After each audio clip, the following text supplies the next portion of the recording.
प्रश्न 3, इंटीग्रेशन 0 से 1, lower limit 0 है, अपर लिमिट 1 है, x in bracket 1 minus x raised to n dx का मान ज्ञात कीजिए। तो इसमें हम 1 माइनस एक्स को t मानेंगे ताकि ये सिंप्लीफाइड हो जाए और जो फंक्शन कॉम्प्लिकेटेड दिख रहा है वो समाकल्य के रूप में आ जाए। तो बच्चों, प्रश्न नंबर 3 में हमें एक इंटीग्रेशन का मान निकालने कह रहा है। I is equal to integration 0 to 1 x 1 minus x raised to n dx। इस इंटीग्रेशन का मान हमको इवेल्युएट करना है। अब समस्या यहाँ है कि ये दो फलनों के गुणा जैसा है, काफ़ी लंबा प्रक्रिया दिख रही है कि दो फलनों का गुणा है। अब अंदर ये x रेस्ट टू n है, इसको एक्सपांड करेंगे तो n+1 पद आएंगे और फिर x से गुणा करेंगे, फिर सबका इंटीग्रेशन करेंगे और लोअर लिमिट अपर लिमिट लेंगे तो काफ़ी लंबा काम हो जाएगा।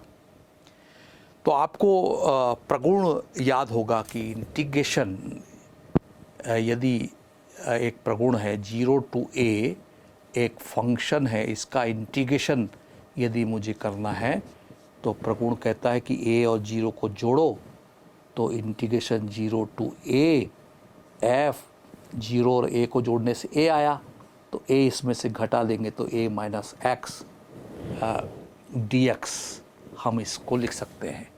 ये प्रगुण है, प्रॉपर्टी है।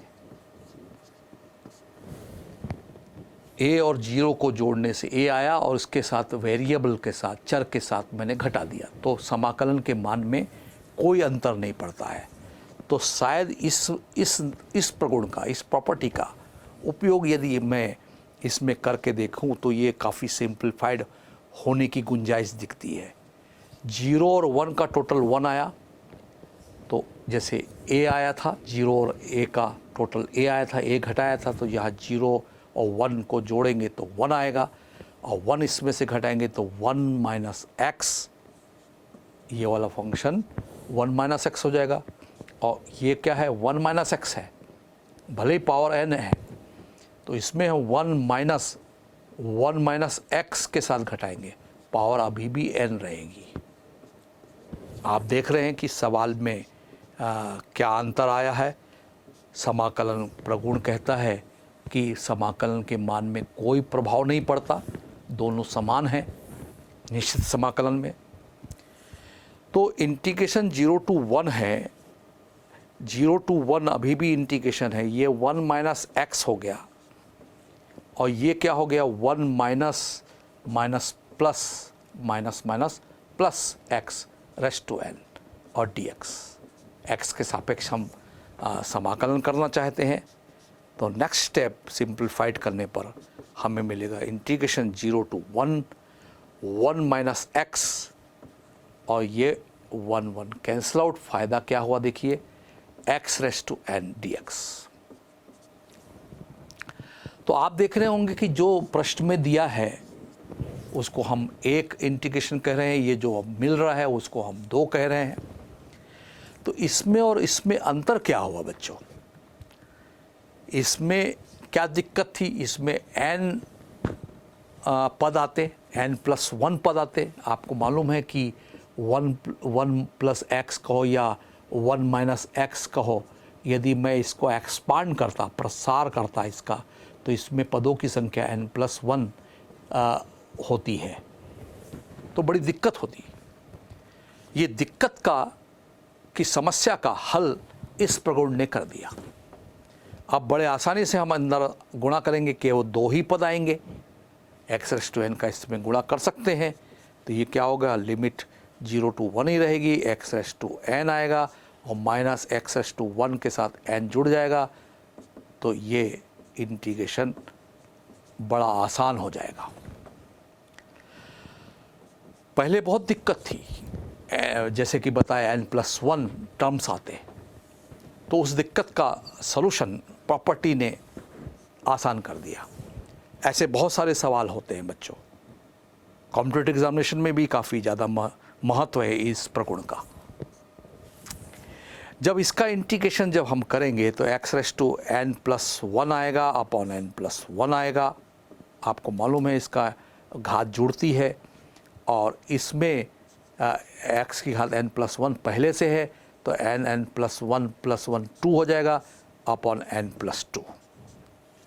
और फिर मालूम है आपको कि इसमें लोअर लिमिट 0 है, अपर लिमिट 1 है, और जब हम उच्च सीमा x की जगह रखेंगे 1 रखेंगे तो 1 की पावर कुछ भी रहे तो 1 ही आएगा, 1 अपॉन n+1, और माइनस इसमें भी x के जगह 1 रखेंगे तो 1 की पावर n+2 आएगी तो भी वो 1 ही आएगा अपॉन n+2, और x के जगह 0 रखेंगे तो -0 और माइनस माइनस प्लस x के जगह 0 रखेंगे।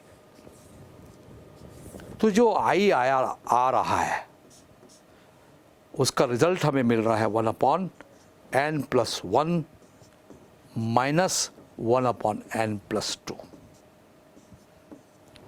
इसको थोड़ा सा और सिंप्लीफाइड कर लें तो बड़े आसानी से हम इसके फार्मूले के रूप में इसको हम ध्यान रख पाएंगे। तो इसका लघुत्तम एलसीएम n+1 n+2 आ रहा है। आपको मालूम है n+2 का इस तरह तिर्यक गुणा करेंगे तो n+2 minus n minus 1, n cancel out, 2 में से 1 गया।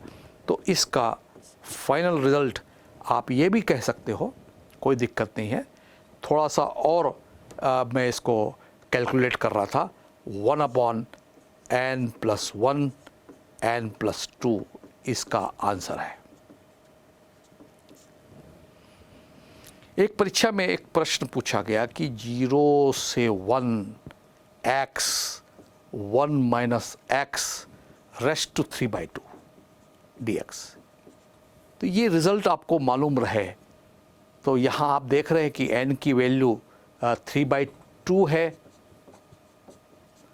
यदि ये रिज़ल्ट हम मेमोराइज़ कर लेते हैं, एक फार्मूले के रूप में इस प्रश्न को समझ लें, तो हम बड़े आसानी से इसका बहुत जल्दी इसका उत्तर दे पाएंगे। ये कॉम्पिटिटिव एग्जामिनेशन में काम आएगा बच्चों आपको।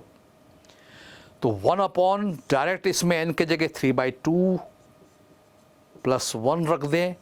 इस फार्मूले का उपयोग कर रहा हूँ, n के जगह 3/2 रख रहा हूँ और 3/2 प्लस 2। तो ये 2 1 कम 2 2 3 5 और ये जो रिज़ल्ट है आपको दिख रहा है 1/5/2 इंटू 2 दूनी 4 3 7 7/2, और ये पलट जाएगा 2 दूनी 4 4/7 5 35। इसका डायरेक्ट शॉर्टकट में हम इसका आंसर दे पाएंगे। इसकी उपयोगिता, यूज़ इसका क्या है, ये हम एक एग्ज़ाम्पल के ज़रिए बताना चाहते हैं। लिमिट लेकिन ध्यान रखेंगे बच्चों, 0 से 1 रहेगा तभी ना, 0 से 2 रहेगा तो फिर ये रिज़ल्ट नहीं है। तब आप डायरेक्ट n = 3/2 रख के इस रिज़ल्ट को ध्यान रख सकते हैं। तो ये सवाल किस प्रगुण पर आधारित है? 0 to a fx dx, 0 a जोड़ेंगे तो a घटाएंगे तो a minus x f of a minus x dx, तो समाकलन के मान में कोई अंतर नहीं आता। इस प्रॉपर्टी पर आधारित ये प्रश्न आपने देखा।